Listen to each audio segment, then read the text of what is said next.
Здравствуй, мой друг. Очень хорошо, что ты пришел. Проходи сюда, на эти мягкие подушки. Располагайся поудобнее. Одевай наушники. Расслабься и слушай. Сегодня мы продолжаем читать роман Джеймса Кэрвуда «Золотоискатели». Глава 16. Кто был сумасшедший? Сейчас идем, отозвался Родерик, и, повернувшись снова к Вабе, он продолжал. Может быть, я и ошибаюсь, но считаю, что тут по меньшей мере четверть унции. Оба друга пристально разглядывали содержимое чана Ваби, когда к ним подошел Мукоки. «Поглядите-ка, Мукоки», — сказал Родерик и протянул ему найденный слиток. «Что скажете? Как вы находите нашу работу? Вы должны разрешить наши сомнения. Если мы правы, добились своего, то я предлагаю троекратное ура. Первое за эту штучку, второе за старую карту на Березовой горе, которая не обманула нас, и третье за Джона Пола и его бумажку. Третье ура будет самым торжественным и искренним». «Кричать-то можно», — ответил старый индеец, но потише про себя. «Надо знать, что здесь страшно громкое эхо. Я почти не сомневаюсь, что наши крики будут слышны на расстоянии доброй мили отсюда. Может быть, и не стоит привлекать внимание того, которого не знаем и все же достаточно знаем». «Это правильно», — согласился Родерик.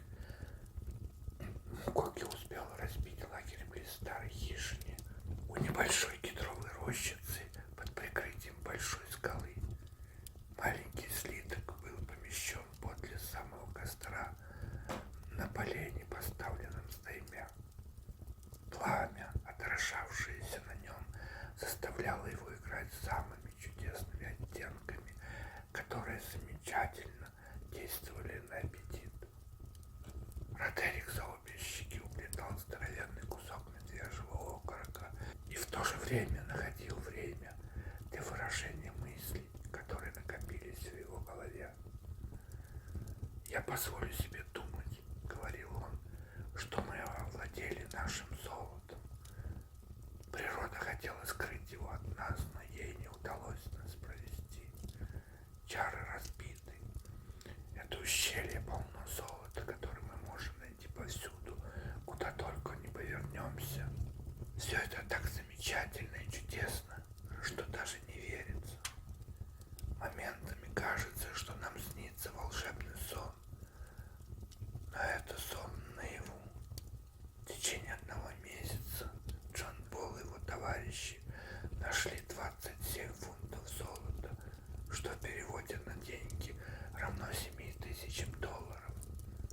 Ведь они нашли самый подлинный клад, который теперь переводят в наши собственные руки. С завтраком быстро покончили. После прекрасного кофе и легкого отдыха Родерик и Ваби снова отправились на реку, захватив с собой чаны. Мукоки на этот раз пошел вместе с ними.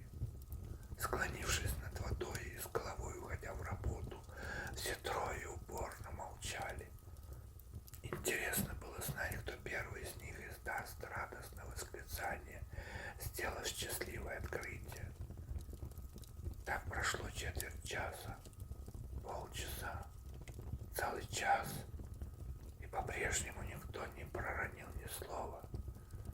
Тщетно наполнялись и опорожнялись чаны. Мукоки не остановился перед тем, чтобы дойти до середины реки и набрать там полный таз песку и гравия. Но полученные им результаты нисколько не превзошли результатов Родерика и Ваби. Великое разочарование отразилось на лицах друзей. Наконец Мукоки заявил, что нашел крохотный кусочек золота,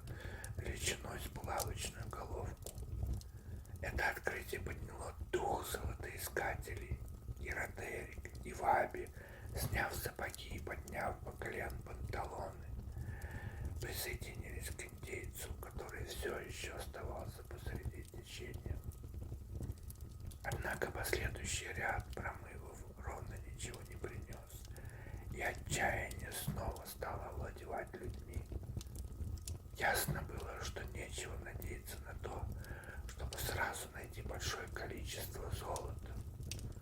Весьма возможно, что неторопливая, тщательная и упорная промывка дала бы что-нибудь, но для этого требовалось чрезвычайно много времени и терпения. Тут ничего особенного ждать нельзя, произнес наконец Ваби. Я предлагаю углубиться в ущелье или же начать промывку повыше водопада. Тут только зря время тратим. Правду сказать, ответил Родерик, я ровно ничего не понимаю. Ведь ясно, там, где имеются маленькие слитки, обязательно должны быть и большие. Очень может быть, что нам следовало бы забирать песок поглубже, ведь золото это залегает здесь много веков подряд, и следовательно от одной тяжести своей должно быть осесть очень глубоко, на несколько футов под дном реки. Ты так думаешь? С некоторым скептицизмом спросил Ваби. Нет, я не думаю, а уверен в этом. Джон Пол и его товарищи по работе нашли свои 27 фунтов золота в июне. То есть тогда, когда речка, вероятно, совершенно высохла.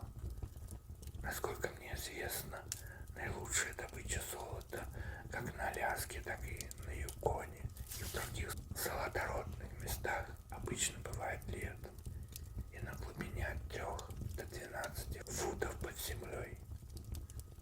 Немного помедлив, он продолжал. Когда искатель находит на поверхности земли несколько золотых песчинок, то это служит неопровержимым доказательством того, что в недрах этого участка таятся несметные богатства в виде залежей желтого металла.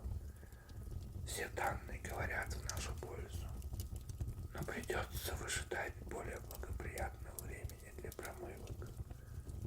Сейчас еще не сезон. Вот и закончился наш сегодняшний вечер, дорогой мой друг. До свидания.